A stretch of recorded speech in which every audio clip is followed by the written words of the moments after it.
Hey everyone, welcome back to my channel. If you're an Android user, you know how frustrating it can be when the Google Play Store acts up. Whether it's apps not downloading, constant error messages, or the store crashing entirely, we've got you covered. This guide is tailored for 2025, so we'll focus on the latest fixes that work with the newest Android updates.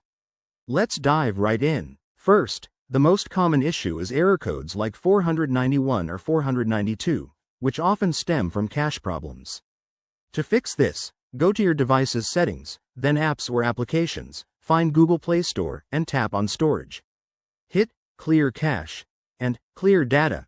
This should resolve minor glitches without losing your data. If that doesn't work, check your internet connection. Make sure you're on a stable Wi-Fi or mobile data network, as a weak signal can cause downloads to fail.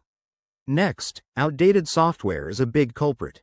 Head to Settings, then System or About Phone, and check for any available Android updates. Installing the latest version can patch bugs and improve compatibility with the Play Store. Also, don't forget to update the Play Store app itself. Open the app, go to your profile, and look for updates in the Settings menu. If you're still facing issues, try restarting your device or even booting into safe mode to see if a third-party app is interfering. As a last resort, you might need to remove and re-add your Google account.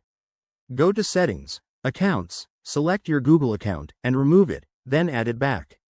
Remember, always back up your data before making big changes. There you have it. Simple, effective ways to fix Google Play Store problems on your Android in 2025.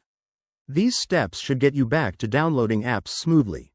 If you found this helpful, give it a thumbs up and subscribe for more tech tips.